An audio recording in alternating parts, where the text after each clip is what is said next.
تمام مسلمان بھائیوں اور بہنوں کو میرا سلام، السلام علیکم ورحمۃ اللہ وبرکاتہ۔ بڑی تکلیف کی بات ہے کہ میں آج آپ کے سامنے 3 طرح کی ویڈیو شیئر کر رہا ہوں۔ اگر آپ اس پہ غور کریں گے تو آپ کے رونگٹے کھڑے ہو جائیں گے، آپ پریشان ہو جائیں گے، آپ سوچنے پہ مجبور ہو جائیں گے اور آپ یقین نہیں کریں گے کہ کیا یہ ہمارے قوم کے لڑکے لڑکیوں کی حالت ہے، ہمارے قوم کے نوجوانوں کی حالت ہے۔ آپ 3 طرح کی ویڈیو اس ویڈیو کے اندر دیکھیں گے، جس میں پہلا ویڈیو ہوگا جس کے اندر ایک مسلم لڑکی جو برقع پہنے ہوئی ہے، اس ویڈیو کو غور کریں گے تو جہاں کی ایک گاڑی اس کے اندر جو پارک کی ہوئی دکھائی دے رہی ہے، اس کے نمبر پلیٹ پر ہم غور کریں گے تو یہ تلنگانہ سے ویڈیو دکھائی دیتا ہے، جس کے اندر ایک برقع پہنی ہوئی ایک پردہ دار ایک عورت، ایک لڑکی، ایک کالج کو جانے والی لڑکی کس طرح سے سگریٹ کی عادی بنی ہوئی ہے، کس طرح سے سگریٹ پی رہی ہے کھلے عام روڈ پہ، اور اسی سگریٹ کو دوسروں کے منہ میں رکھ رہی ہے۔ وہ اس بات کا بھی کوئی اندیشہ نہیں کر رہی کہ آگے والا لڑکا ہے یا لڑکی ہے۔ لڑکے کے منہ میں بھی وہ سگریٹ رکھ رہی ہے، لڑکی کے منہ میں بھی وہ سگریٹ رکھ رہی ہے، جا جا کر دوسروں کو سگریٹ پلا رہی ہے۔ کتنی بدبختی کی بات ہے، کتنی بے حیائی کی بات ہے، کتنی گناہ کی بات ہے، کتنی نافرمانی کی بات ہے کہ نہ اس لڑکی کو کوئی خدا کا ڈر ہے، نہ ماں باپ کی کوئی قدر ہے، عزت ہے، نہ قوم کی کوئی فکر ہے۔ کس طرح سے دین سے دور ہوتے جا رہی ہیں۔ پہنی ہوئی برقع ہے، اسلامی لباس ہے، اسلامی نام ہے، مگر کوئی اسلامی آداب اس کے اندر دکھائی نہیں دیتے، نہ کوئی خدا کا خوف اس کے اندر دکھائی نہیں دیتا، کوئی ماں باپ کی پرورش اس کے اندر دکھائی نہیں دیتی۔ کس طرح سے وہ کھلے عام اس برائی کا ارتکاب کر رہی ہیں۔ بہت سے نوجوان آج نیوز آتے ہیں، میسیجز آتے ہیں، ماں باپ پریشان ہیں کہ ان کے لڑکے لڑکیاں، ان کے اولاد سگریٹ کے شکار ہیں، کوئی شراب کا شکار ہے، کوئی ڈرگس کا عادی ہے، ان کو لے کے جا کے کاؤنسلنگ بھی دلائی جا رہی ہے۔ پریشان ہیں ماں باپ، یہ آخر کیا ہو رہا ہے۔ اور ایک ویڈیو آپ دیکھیں کہ اس کے اندر ایک سکول کا منظر آپ کو بتایا جا رہا ہے، کسی کلاس روم کا منظر بتایا جا رہا ہے، کس طرح سے کھلے عام لڑکے لڑکیاں آپس میں بیٹھے ہوئے کس طرح سے بے حیائی کے کام، بے شرمی کے کام کر رہے ہیں، نہ انہیں کوئی ڈر نہیں ہے، کوئی اندیشہ نہیں ہے، کوئی خدا کا خوف نہیں ہے، کس طرح سے بے غیرت ہو کر، بے شرم ہو کر وہ کس طرح سے کلاس میں بیٹھے ہیں۔ یہ سماج کو کیا ہو رہا ہے؟ آنے والی پیڑھی، آنے والے نوجوان، آنے والے ایک قوم کے مستقبل، ایک دیش کا مستقبل کس طرح سے ہمارے آنکھوں کے سامنے بگڑتا چلا جا رہا ہے۔ معاف کیجیے گا، آنکھوں کے سامنے نہیں بلکہ آنکھوں کے پیچھے، ہمارے نظروں کے پیچھے کس طرح سے آج کے نوجوان، ہماری اولاد کس طرح سے بگڑتی جا رہی، جن پر ہم بھروسہ کرتے ہیں۔ اور تیسرا ویڈیو آپ دیکھیے جس کے اندر ایک نوجوان لڑکی کو گاڑی پر کس طرح سے کھلے عام راستے پر، روڈ پر بٹھا کر لے جا رہا ہے۔ یہ کس طرح کے فلمی اثرات ان کے اوپر پڑ رہے ہیں، کس طرح سے سماج کے اثرات، برے لوگوں کے اثرات ان پر پڑ رہے ہیں۔ ہم کوئی کسر نہیں چھوڑتے کہ ہم اپنی اولاد کو اچھا نام دیں اور ان کو اچھے لباس پہنائیں، ان کو اچھے گاڑیاں دلائیں، ان کو اچھے سے اچھے اسکول میں اور کالج میں پڑھائیں۔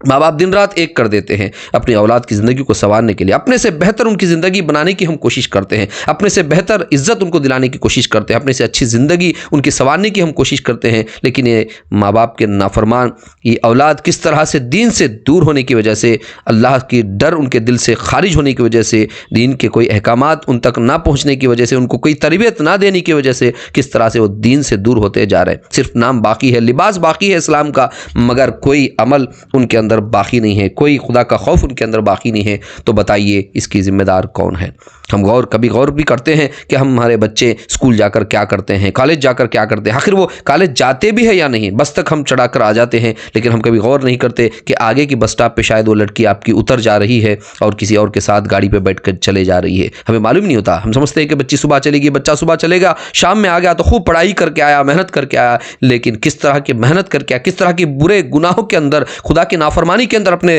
وقت کو، قیمتی وقت کو اس نے گزار کر یا اس نے گزار کر آئی ہے، اس پر ہم غور نہیں کرتے۔ بڑے بھروسے کے ساتھ اندھے بن کر اپنے بچوں کی اولاد کہ ہم پر بھروسہ کر دیتے ہیں، لیکن ہماری اولاد ہمارے پیٹھ کے پیچھے ہمیں چاقو خنجر سے بھونک رہی ہے، ہماری عزت کو نیلام کر رہی ہے، ہماری قوم کے ناک کو کٹوا رہی ہے۔ تو ہمیں چاہیے کہ ہم اپنے بچوں کو تربیت کریں۔ میں یہ نہیں کہتا کہ ان کو دنیا کا علم نہ دے، ان کو پڑھائے، اچھے سے اچھے علم، ان کو اعلیٰ علم ان کو عطا کرے،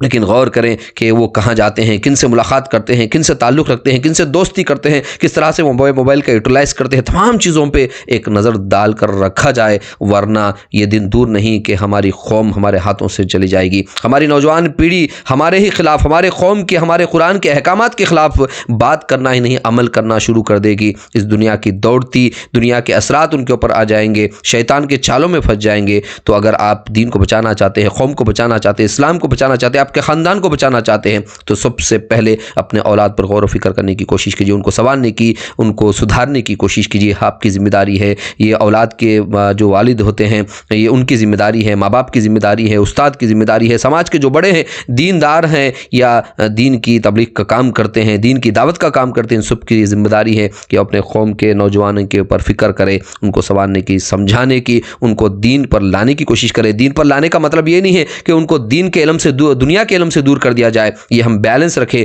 دنیا کا علم بھی ان کو ہو، دین کا علم بھی ہو، دونوں معاملوں میں وہ ترقی کریں، آگے بڑھیں۔ تو یہاں ہمیں بات معلوم ہوتی ہے کہ آج جو سماج بگڑا ہوا سماج ہے، جس کے اندر غیر نوجوان جو غیر مسلم نوجوان جو بگڑے ہوئے ہیں، انہی کے ساتھ ہمارے بچے اڑتے بیٹھتے ہیں، بات کرتے ہیں، تو 80% وہ ہے تو ہم 20% ہیں، ان کے اثرات ہمارے بچوں پہ زیادہ پڑ رہے ہیں۔ تو لہٰذا ہم غور کریں۔ الحمدللہ اب تک مسجدوں ہم نے بہت بنا لی، قبرستان ہم نے بہت بنا لیے، اور شادی خانے ہم نے بہت بنا لیے۔ اب وقت آ گیا ہے کہ ہم اپنے بچوں کے لیے، ان کے مستقبل کے لیے، ان کی دین کی حفاظت کے لیے، ان کی عصمت، ان کی عزت کی حفاظت کے لیے اب ہم اپنے اسکولز بنائیں، ہم اپنے کالجز بنائیں، ہم اپنے ہسپتال